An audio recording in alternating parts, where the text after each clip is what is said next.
I think I'm more magenta. This is really what I look like. From the Asgard Company Studios in beautiful Wichita Falls, Texas, from the finest mind in the modern fitness industry, the one true voice in the strength and conditioning profession, the most important podcast on the internet. Ladies and gentlemen, starting Strength Radio.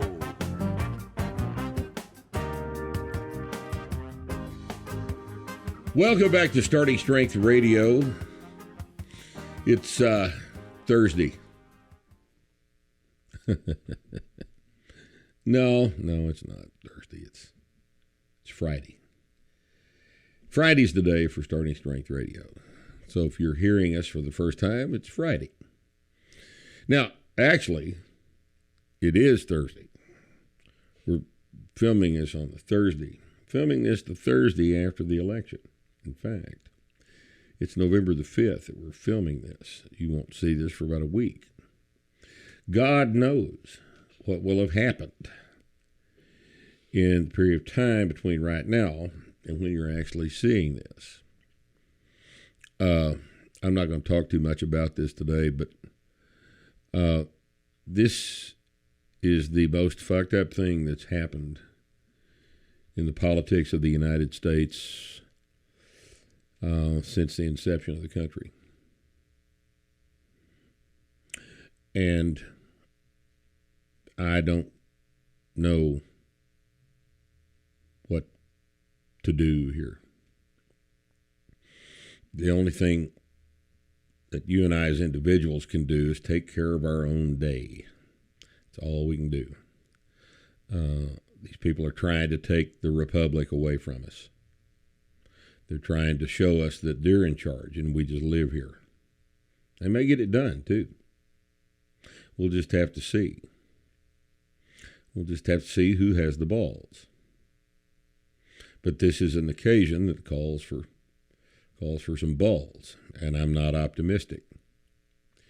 Since we're all wearing masks, right? We've just shown everybody what kind of balls we've got. And, man, I don't know. These are dark days. But you guys are equipped for this. You know how to do hard things. You know how to finish the 5th rep. That is a skill that could be very valuable very soon. So just keep that in mind. Now, we don't have any comments from the haters today. You know why? Because fuck those people. I've always wanted to tell them that. I think you've told them that once or twice. Maybe. Maybe in a roundabout way. Could be in a roundabout way. I've told them that once or twice. But just to put a fine point on it, fuck all of you people. You think you're qualified to tell me what my background is and all this other shit? That's pretty funny. You don't even know what color I am. This is not pink. I think I'm more magenta.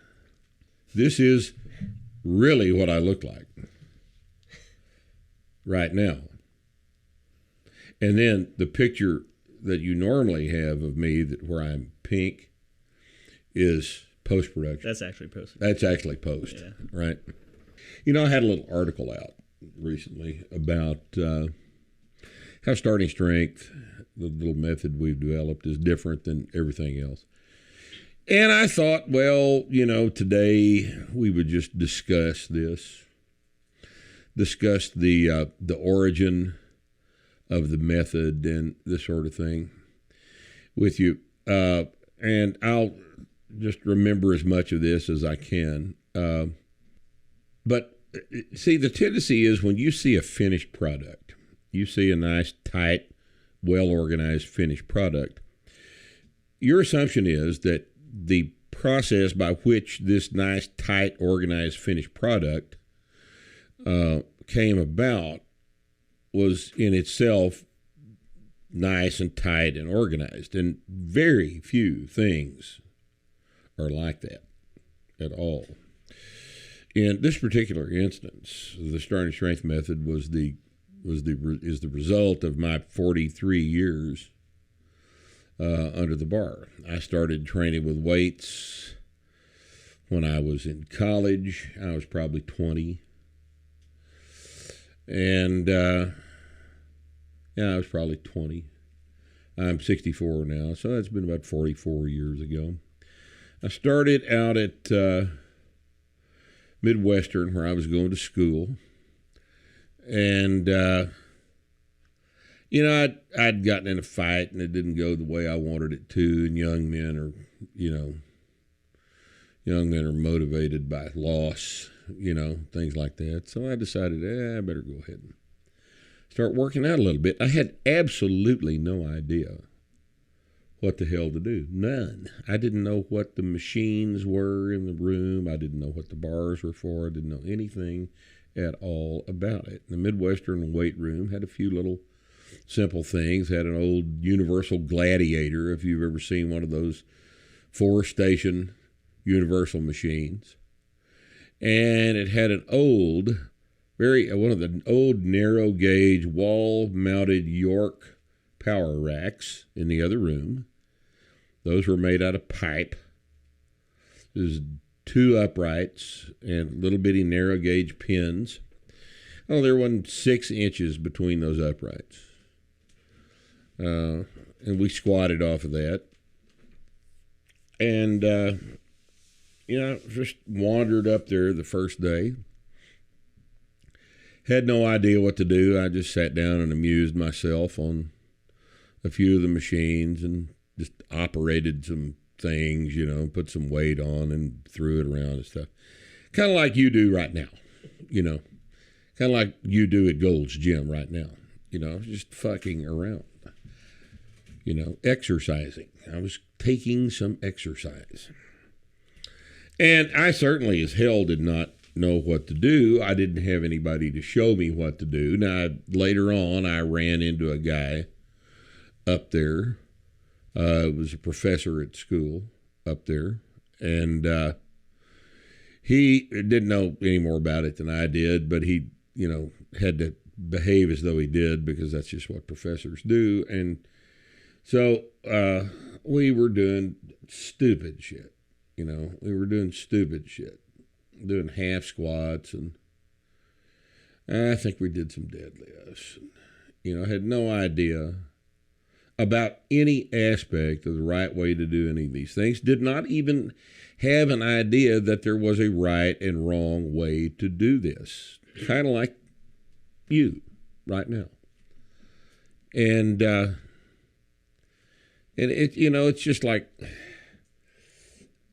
I see on the internet all the time, there are as many ways to squat as there are people doing the squat right now. Now that's the grains of sand. Grains of sand on the beach. As many ways to squat. Well, that's what I thought back then. This would have been probably 1970. Oh, what would that have been? 76. 77, somewhere in there. And it was, it was kind of a mess. But I felt I was frustrated. I needed to do something. So I was in there messing around in the weight room up on the second floor of the Coliseum at Midwestern. That's where I started. And we had a YMCA downtown. And we would occasionally go down there just for the change of pace. Didn't know anything more about it down there than we did at Midwestern. But we tried real hard and we were real serious. And we eventually kind of fell into a sort of a program that involved squats and benches and deadlifts. And if I remember correctly, I competed in the intramural weightlifting contest at Midwestern in the spring of 1970. I bet that was 78. I bet that was 1978. And at that point, I'd have been 21 or 22. And yeah, I remember doing that. In fact, I ran into that trophy. I still got that trophy. Got that out at my house. Ran into that the other day. All those years ago. It was a powerlifting deal. We did the squat, the bench, the deadlift, but the people running it didn't know that. And yeah, it was just, the whole thing was just amazing. In retrospect, it was really quite a deal, but it was fun, and we had, it gave us all of us kids that were up there in the weight room, kind of a little competitive outlet. It was fine, but we had no idea that there was an actual way to do this, and it was the next year. It was in '79 when I ran into Bill Starr up there in the weight room at Midwestern. We had a tornado in Wichita Falls. Some of you may have heard of this. It was the first F5 tornado that had ever been recorded, because they, obviously wasn't the first one that ever occurred, but it's the first one that ever actually assigned a score to, and it was a big, giant event. That tornado was 1/4 of a mile across on the ground, and it just eradicated about 1/4 of the buildings in town. Scraped them off of the dirt, and it was a big, giant event. And Bill's daughter had been in the tornado and had gotten hurt real bad, and he was in town taking care of her. So this would have been about May. That tornado was in April. So I ran into him at the weight room at Midwestern in May. And, he offered to teach me some stuff, and I kind of got my squats below parallel and started doing some things more correctly after that. And he and I got to be good friends, and we were friends up until he died 4 or 5 years ago. And I considered him my mentor. I didn't know what the word meant at the time, but that's what you would call it now that we have all these new vocabulary words here in 2020. And I think that probably I went to my first actual powerlifting meet. It was probably late in 1978. I think it was in Houston. And I drove down to Houston for this powerlifting meet, drove down to Houston, competed in the meet, learned all kinds of things, competed in another one in 1979. And I might have lifted in 2 meets in 1979. Then, and I was going to school at Midwestern. I was majoring in geology, and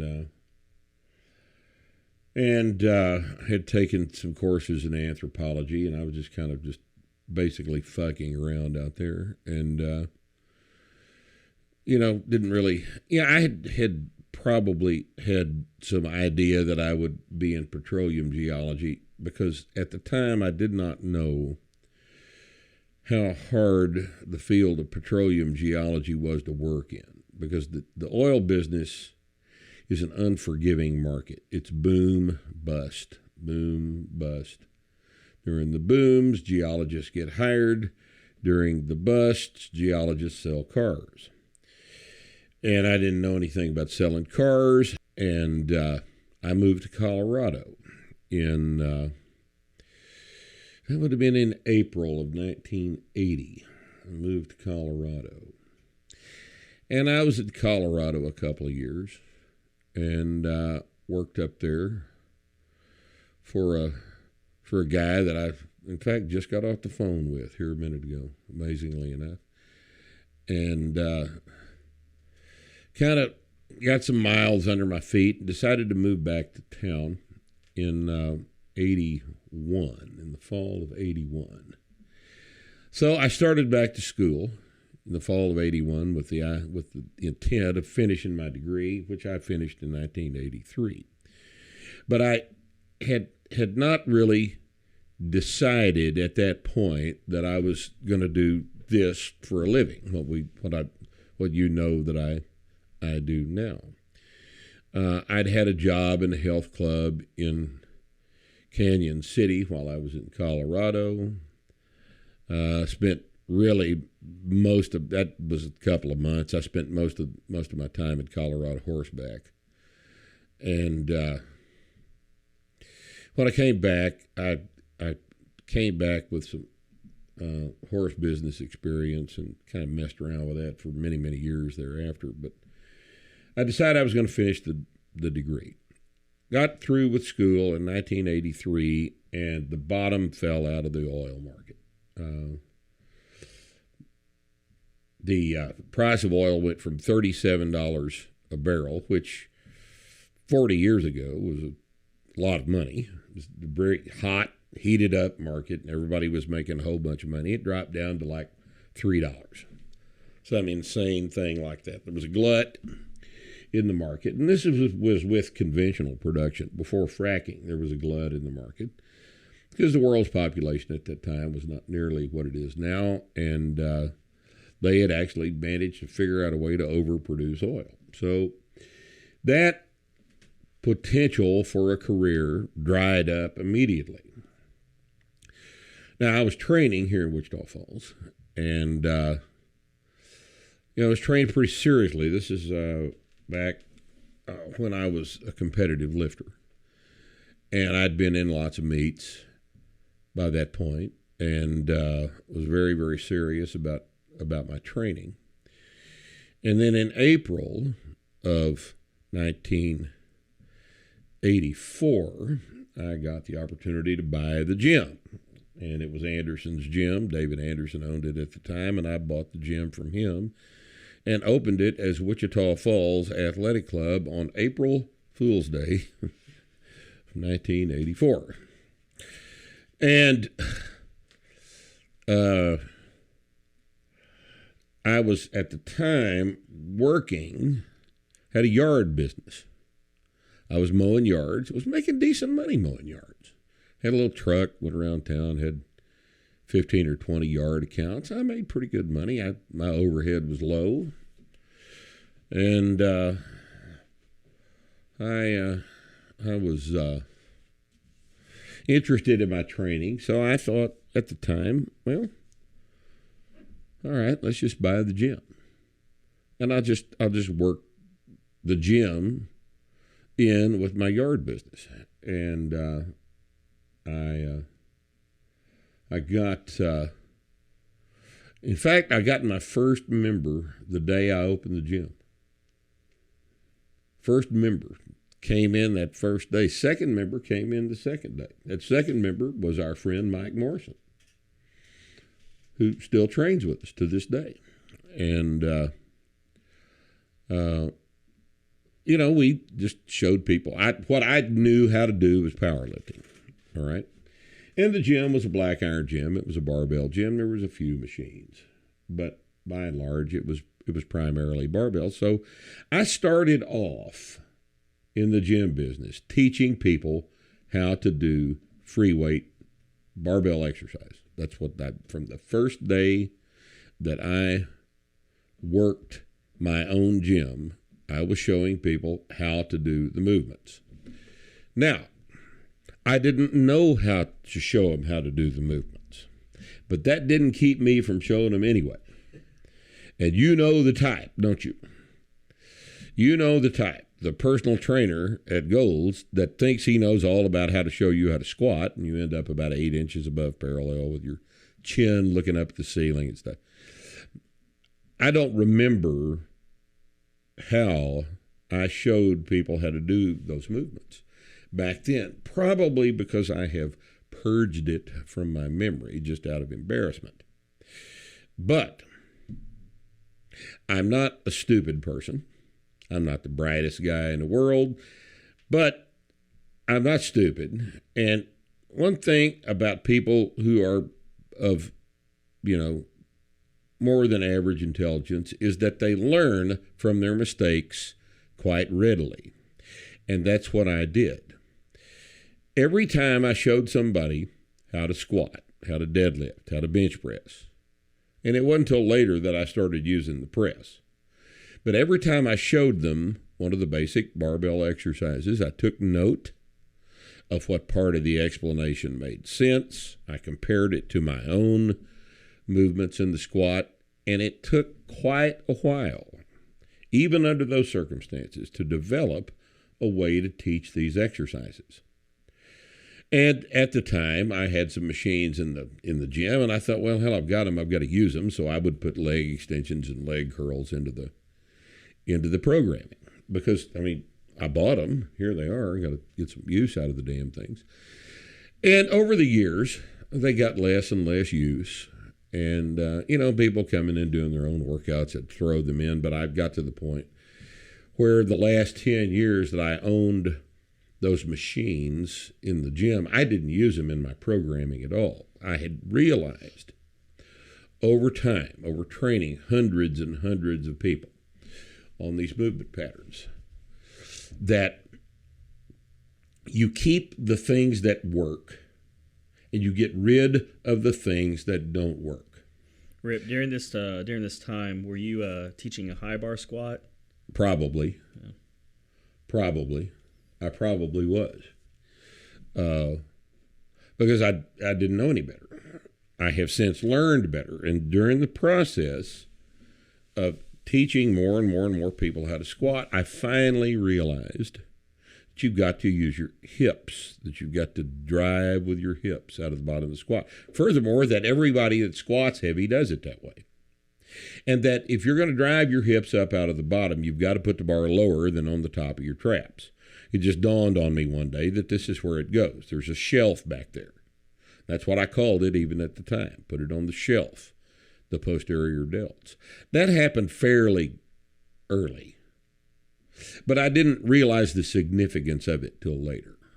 I just knew that it felt better back there and everybody was stronger with the bar in that position. But in the course of setting up these programs, and everybody that came in the door, I taught how to train.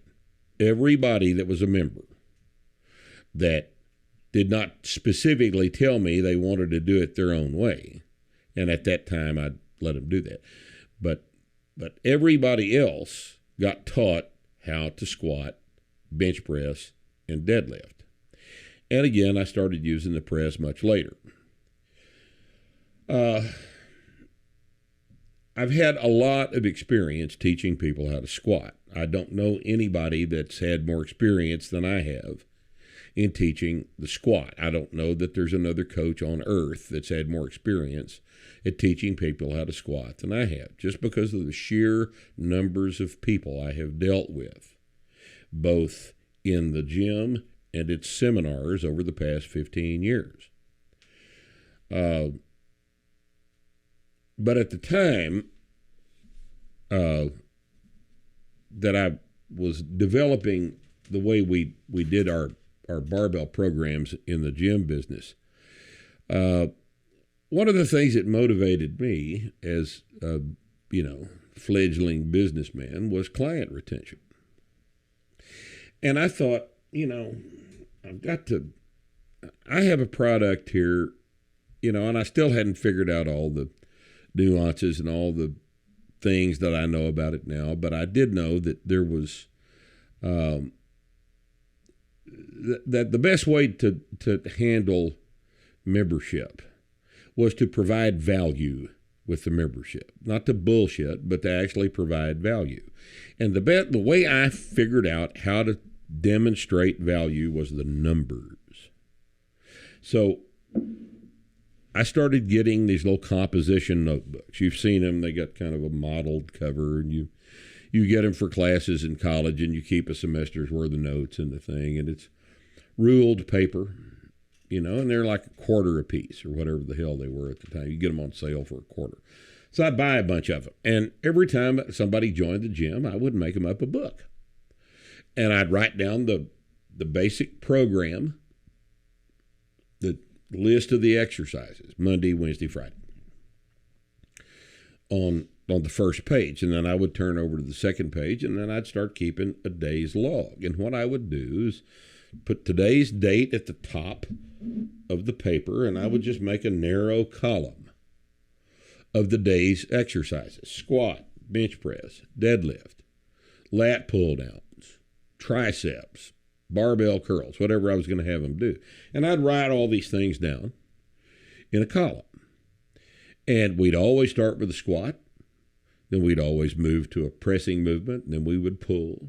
And then any of the assistance exercises we were going to do, we did last. So I recorded all of those exercises in a column in the order in which they were executed, with the weights and reps, every set, every rep, all the weights written down in this column. And I could get 5 days on each page. So over the course of 2 pages that you had open in front of you on the table, you would see 10 workouts. And at the end of 10 workouts, you could run across, because the squats are all in the same position on the page. The bench press is all in the same position. The deadlifts and power cleans are all in the same position on the page. And you could see those numbers go up. And what I did was, every time a new member came in, we'd go up 10 pounds in the squat for the first 3 or 4 workouts, and then we go to 5 pounds in the squat, because I was interested in showing the member that this process over 10 workouts has made you stronger. How are you stronger? Because the number's bigger.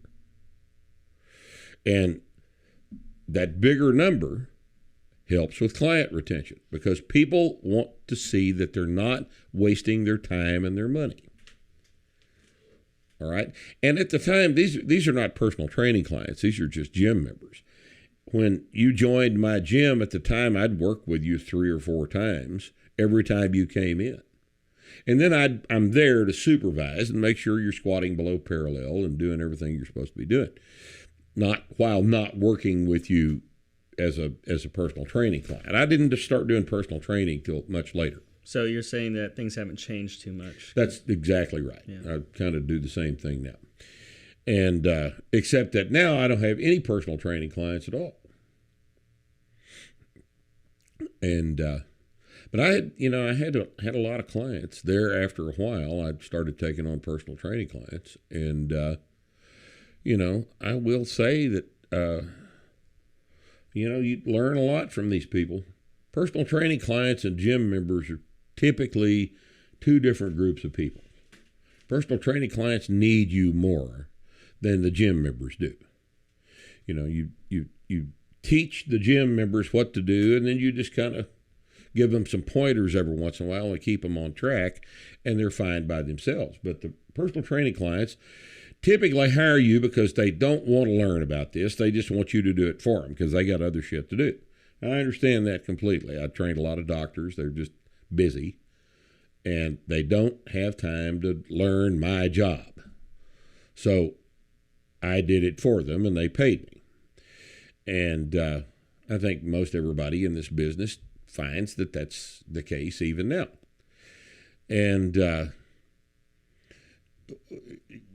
net effect of this whole thing was that I taught a hell of a bunch of people how to squat.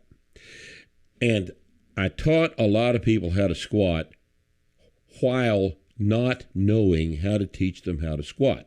Now, by that I mean, I knew at the time what I wanted their squat to look like, but I didn't know why.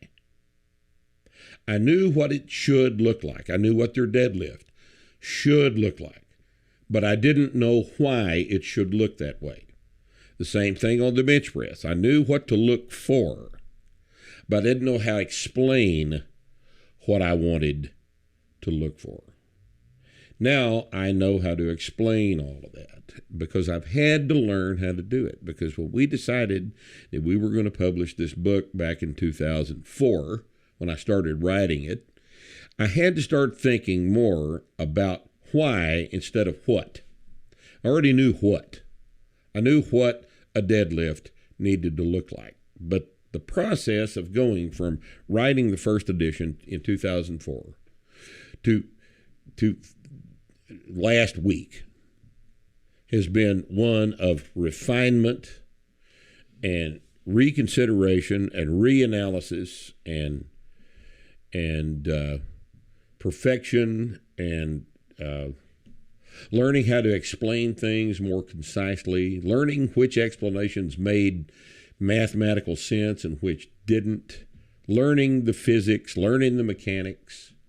I had a background in the sciences, but I didn't, understand how the concept of a moment arm applied to all this shit until I had to start thinking about it myself. And we had to finalize all of that because I've never heard our moment model of barbell training explained anywhere except us. We originated that. That was our baby. And, I'd had a lot of very, very smart people help me out with this. Lots and lots of smart people. People I've trained with. Steph, who's smarter than anybody else I know. And, people in the sciences, people in mechanics, physicists, engineers, lots of engineering input into this. Where people that use mechanics on a daily basis reviewed our explanations and said, yeah, this part of it is right, but you need to consider this over here. And I said, oh, yeah, you're right. That does make more sense as an explanation for why we're doing it like this. And like the alignment model of the deadlift. I had absolutely no idea about that when I bought the gym. Had absolutely no idea about that up until the late 2000s when I had to have an answer for why we deadlift over the middle of the foot and why the hips are high. I had to come up with an answer about it because I can't say do it like this and then explain like this by saying, well, this is the way we do it. Because that's dumb. That's low level. Do it this because this is the way we do it. It's not ever an answer to an honest question about why. This is the way we do it means you haven't thought about it. That's all that means, is you have not spent the time to think about what it is you're trying to explain. And I couldn't be put in that position. So we went through and with the idea to write the book, the first edition of Starting Strength, was the organization of a bunch of stuff that I'd already known, but that I had not articulated in a way that was concise. And the first book, in fact, was a complete fucking mess. I can't even stand to read it anymore because it's just, by today's standards, it was sloppy and unprofessional, and it was just, But it did have the saving grace of having never been attempted before, and it was the only book of its kind in print. Just like the Blue Book is now. The first edition of Starting Strength was the first attempt anyone had ever made to thoroughly explain how to do a squat. All the other books that have been in print about the squat take about 2 pages, and basically they say, well, you put the bar on your back and you squat down and you stand back up. And I'm sorry, that's inadequate because that's not what you do. And Starting Strength was an attempt to flesh out the idea that barbell exercise requires a bunch of thought. I'm continually amazed when I start people out that haven't ever done this before. And after they've been training a couple of months, they always say, this really requires a whole lot more paying attention to what I'm doing than I thought it did. And yes, it does. You are squatting down and standing back up with a barbell on your back with a lot of weight. Now, you can fall down, right? You can fall down, and that'd be bad, but you didn't fall down. What did you do to not fall down? Not only what did you do to not fall down, what did you do to control the barbell on the way down and on the way back up? What made it easier? What would make it harder? All of these things have to be thought about, and it's an extremely intensive activity to do, to control every aspect of your body's movement weighted with a barbell through space. There's a whole bunch of concentration and focus that's required from barbell training that is not required of you riding the treadmill while you watch TV or waving your legs around in the air sitting on the leg extension machine. Barbell exercise is it's very demanding in terms of your ability to perceive what every aspect, all the pieces of your skeletal anatomy are doing at any one time. We are training movement patterns. See, and this is something that I didn't really understand until much later. I started off back long time ago reading the bodybuilding magazines, just like everybody did back in the 80s. I started off reading the bodybuilding magazines, so I thought in terms of quads and delts and hamstrings and calves and pecs and abs and lats and traps. And it took me till quite a bit later to realize that that's not what strength training is about. Strength training is not about body parts. Strength training is about movement patterns. The squat, the press, the bench press, and the deadlift, and the Olympic lifts are movement patterns that we load with a barbell. I don't care what muscle groups are involved in those exercises, because I know that doing all of those exercises together works the entire body. Nothing is left out because the movement patterns involve all of the skeletal kinetic chain. And if the movement patterns involve all the skeletal kinetic chain, then all of the muscle mass that moves all of the skeletal kinetic chain is loaded. And if we progressively load it, we get it stronger and stronger, then all of that muscle mass gets stronger and stronger too. And I don't have to know what my gemellus inferior is doing during a squat. I just know that it's doing whatever its anatomical job is, because I'm making it do that with the technique that we have developed for squatting. So it wasn't until much later that the idea that what we're doing in starting strength is completely different than everyone else's concept of strength training. It wasn't until later that idea crystallized. We are doing movement patterns.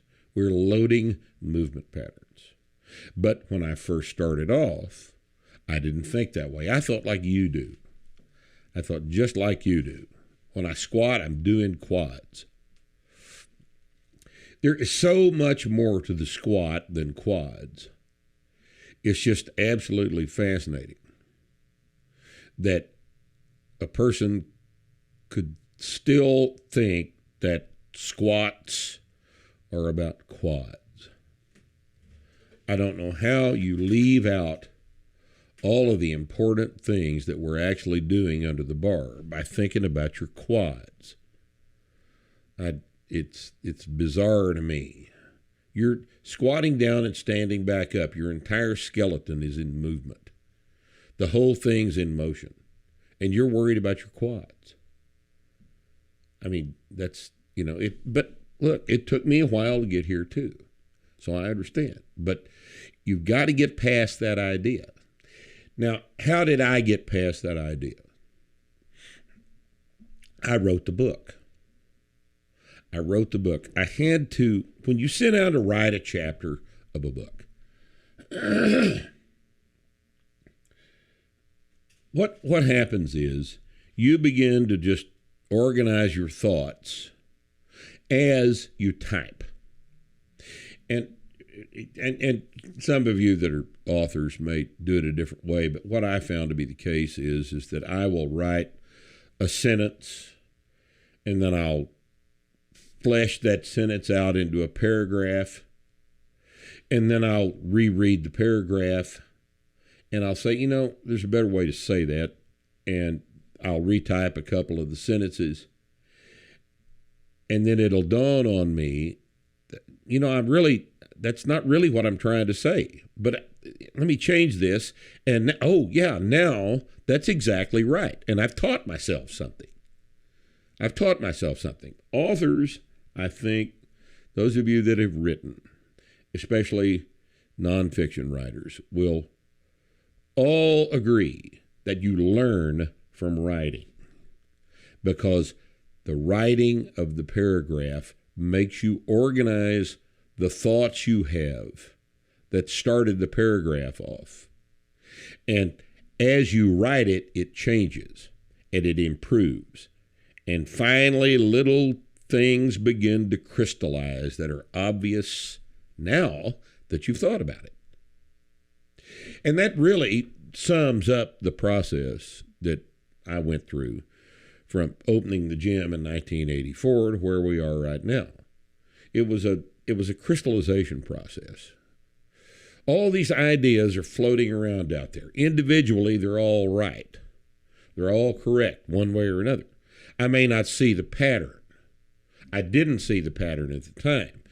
But having played around with all of these little nuggets of mineral clarity, over the years, they've organized themselves into this crystalline structure that we refer to as starting strength. And it took time, it took years and years, it took hundreds of thousands of hours, if that's even possible, on the platform with different people trying to do the same movement pattern, me trying to figure out a way to explain what I wanted them to do and how to get them to do it the way I wanted them to do it. And then later, much later as it turns out, the why I want to get them to do it this way organized itself out of this giant mess of things that were correct but weren't organized at that level. And as a result, the program is what you see now. Starting strength is composed of two basic ideas.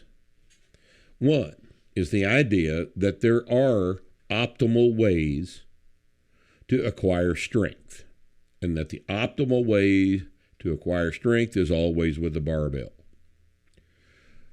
The movements that the barbell permits are movements that are perfectly natural to the human body, movements you're already doing. You're squatting down and standing back up. You're picking things up off of the floor. You're pushing things up over your head. You're pushing things away from you. And with the power clean and power snatch, you're throwing things up and catching them. Right? These are all perfectly natural movement patterns you're already doing. All we're doing is loading them with a barbell that allows you to do the movement pattern in an efficient, safe way that can be increased in load, and therefore your strength increased.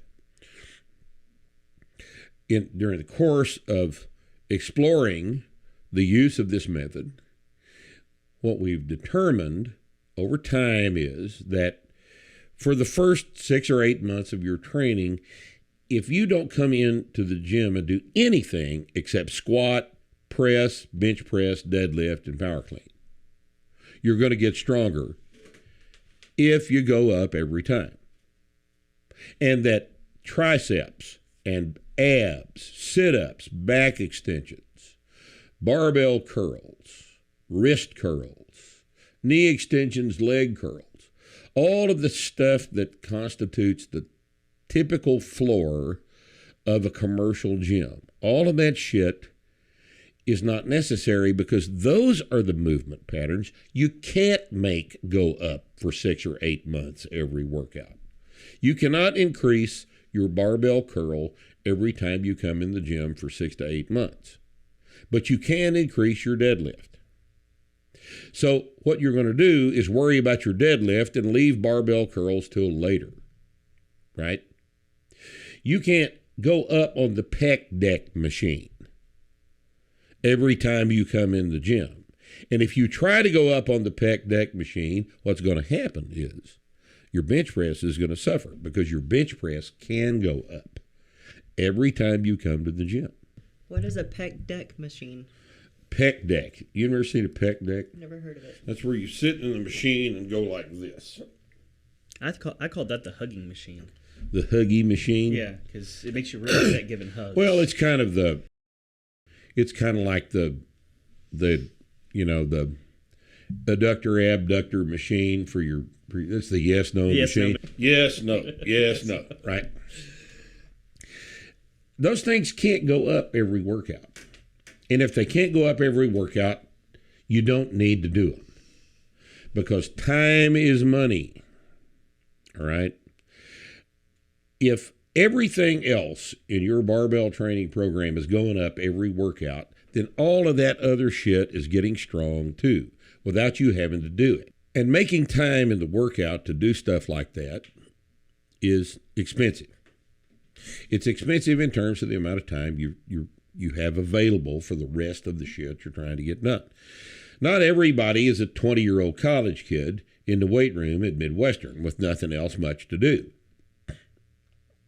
You know, most of us are adults. Most of us have responsibilities. Most of us can carve out an hour and 15 minutes, hour and a half for our training 3 days a week. But if you drag that out into a 3-hour workout by adding a bunch of unnecessary assistance exercises to it that don't actually make you stronger, because you can't make the load on those exercises go up every time you train like you can the major barbell exercises, then you're doing things that are wasting your time. After you've been training 2 or 3 years and your progress has slowed down, like it inevitably will,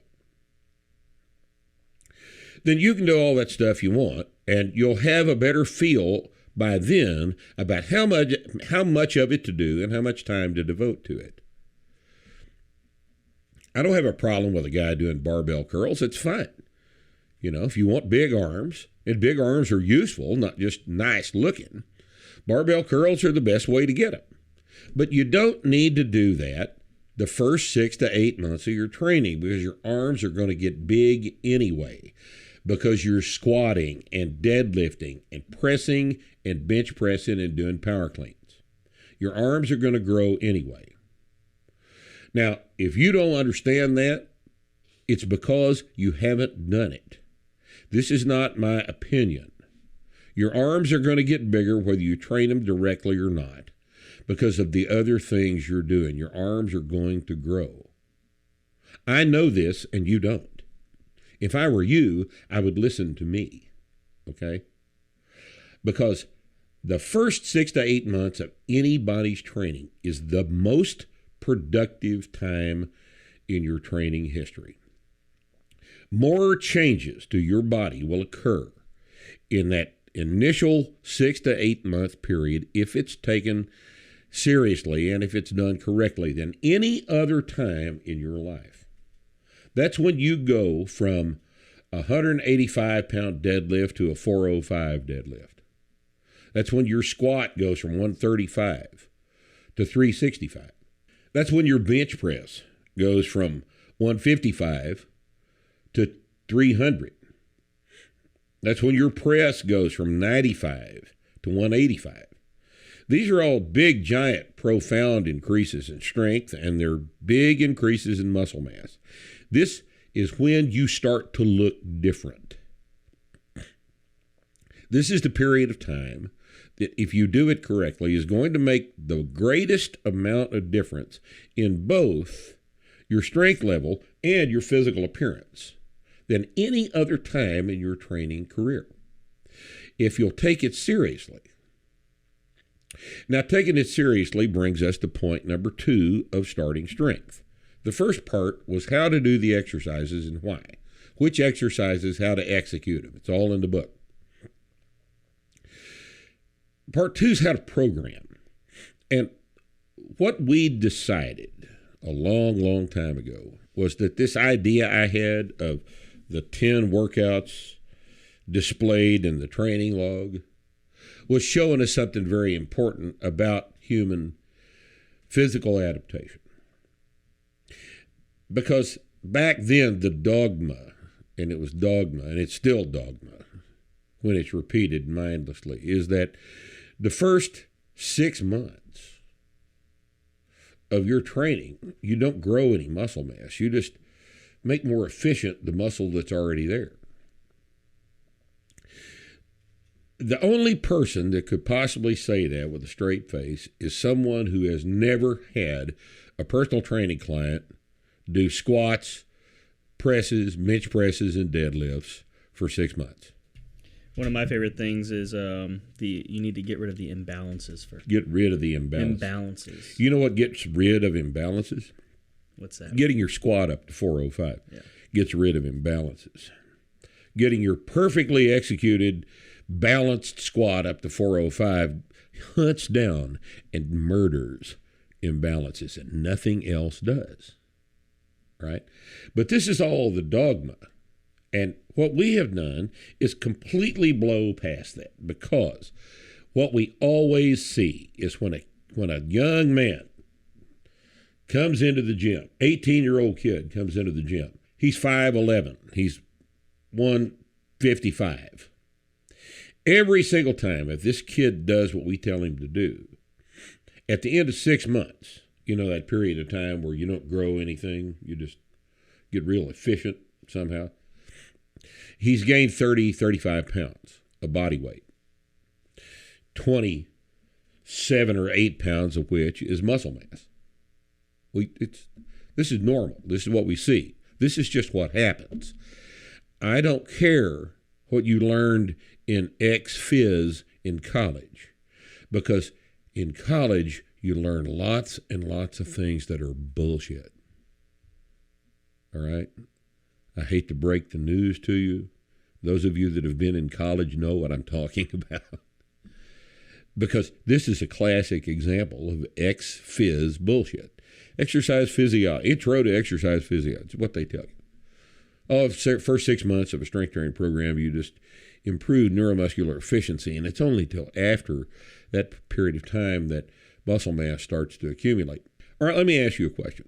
If I load you with a deadlift, and I have you come in, I teach you how to do the deadlift, and the first time you go through the deadlift movement and you end up at 185 for a set of 5. And then the next time you come to the gym, you go to 195, and then 205, and then 215, and 225, and then 235 and 245, and then we have to start slowing down to 5-pound jumps, and then 250, and then 255, 260, 265. What about that stress does not require both an efficiency adaptation and hypertrophy? How do you separate the stress into an efficiency stress and a hypertrophy stress? Guess what? You can't. And guess what you also didn't learn in ex-phys class? You didn't learn about the stress recovery adaptation phenomenon, which is responsible for what happens to you during a strength training program. You didn't learn about that in ex-phys class, did you? And as a result, things are not being explained correctly. All right? You start growing immediately on a strength training program. And the only way to not grow is to not eat enough. Right? And, if you're laboring under the delusion that you don't need to provide enough caloric surplus and enough protein intake to produce hypertrophy, then I guess you're not going to get bigger. That's your fault, not mine. All right? You begin to get bigger immediately. This is just one of the things that doing it the way we have done it has taught us that is directly contrary to the conventional wisdom that is emitted from ex-phys class. It's just absolutely wrong. And that's the kind of thing that you learn having done this for 44 years, or 3 or 2. What did I say it was? I can't remember. I'm 64. I started when I was 20. Let's say 44 years. I can't keep track. That's a lot of years to remember. If I forget one of them, it's no big deal. I have a hard time remembering last year. So, I do too. Yeah. I do too. Just they all fly by so fast right now. As you get older, a year isn't as important as it used to be. But this year is never ending. This year will never go away, will it? It's just dragging on and What if on we're in on. hell right now? What if that's the deal? We could be in hell, right? This could be the Matrix. January 1st. And we're in the hell version of Matrix. January 1st, we're going to look at the calendar and it's still going to be 2020. It's going to reset. It's just resetting it. Over and over and over. 2020, the rest of time. Anyway, so this is the idea that the programming has to drive the stress adaptation, the stress recovery adaptation cycle, is the other piece of starting strength that we developed ourselves that didn't come out of anybody else's ideas. That first 6 to 8 months where every workout you can come in and add weight to the bar, we call that the novice linear progression. It's not exactly linear, but everybody likes to say that, so we just call it the novice linear progression, or NLP, as it has been dubbed on the internet. The novice linear progression is the period of time during which I can show that training book to the kid and make his numbers on the squat go up every time he comes in the gym. This is a very important time because that's motivational. Now, that doesn't last forever, or we'd all be squatting 7,500 pounds. You reach the point of diminishing returns. And the principle of diminishing returns is that graph you saw back in analytical geometry, where the thing starts off at a steep slope, the slope goes horizontal and finally planes out as it approaches a limit. That the limit function is what you're seeing in strength training and everything else in nature. It's a common phenomenon, and if you don't understand how it works, you're going to fuck your training up, all right? At first, the slope of the line is very steep, and this is when you take advantage of coming in every day to the gym and adding weight to the bar on every one of the exercises you're going to do. Every day is a PR. Later, that will slow down because the stronger you are, the harder it's going to be to get even more strong. Kind of like the better a piano player you are, the harder it is to get to be better. You know, things slow down as things accumulate. As the things at the base of a curve accumulate, the slope of the curve goes horizontal. And this is observed all over nature. This means that after the novice linear progression takes place, you're going to be in a period of training that we refer to as the intermediate. Intermediate is when, for convenience, we tend to try to have you go up once a week instead of once every workout.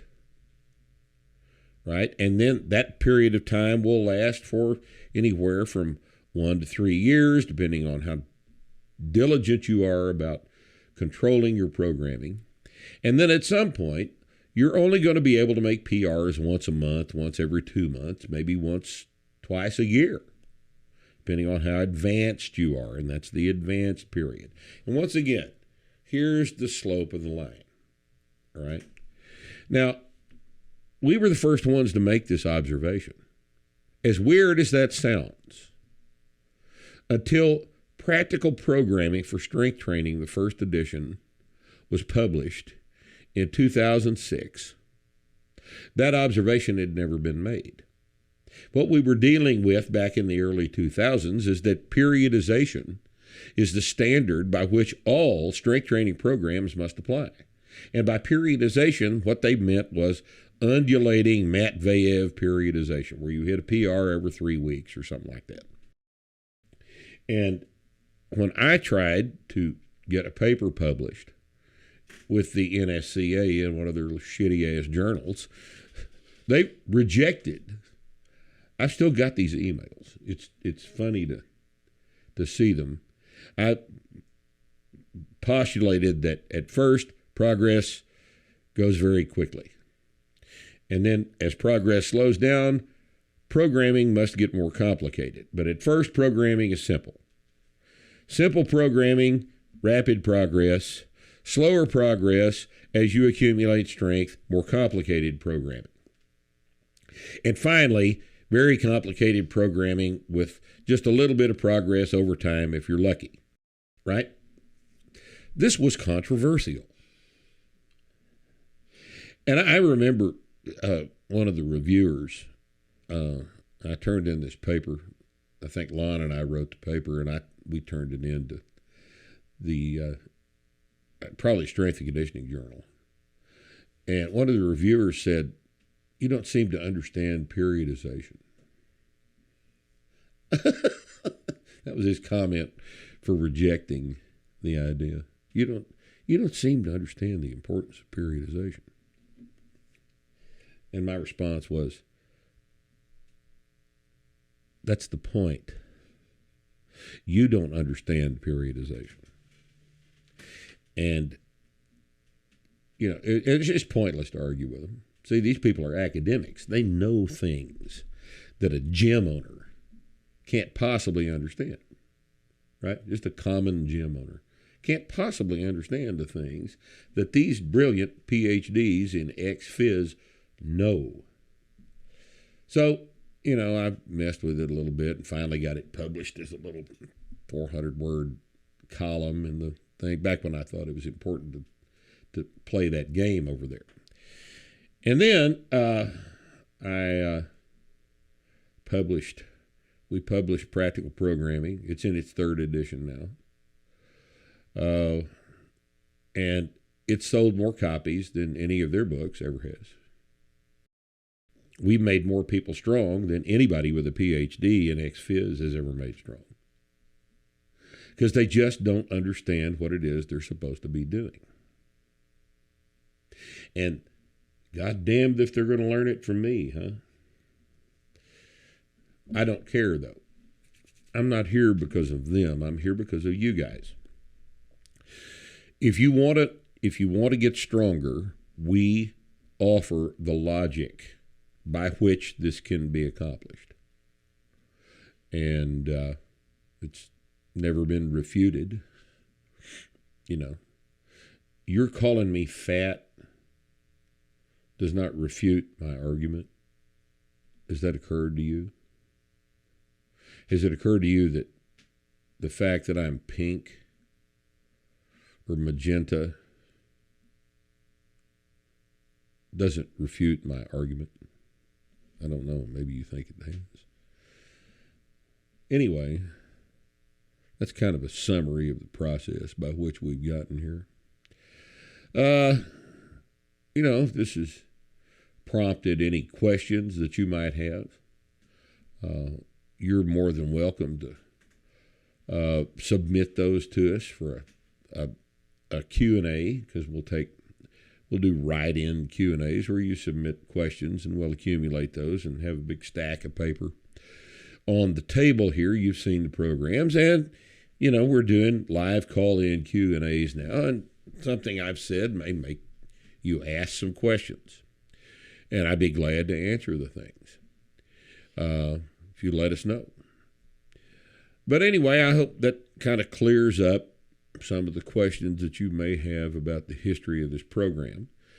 And did I leave anything out, guys? You think of anything?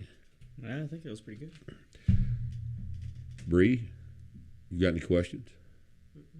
She never has questions. Never has questions. She has questions in her brain. She just won't ask them. She just won't ask them. She'll ask after we get through. Yeah. Yep. I'll edit them back in.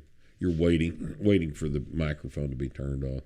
Oh, I got a question. That's what she said. All right. Well, that's it. Thanks for watching us today. We'll be with you next Friday for Starting Strength Radio. But wait, I have a question.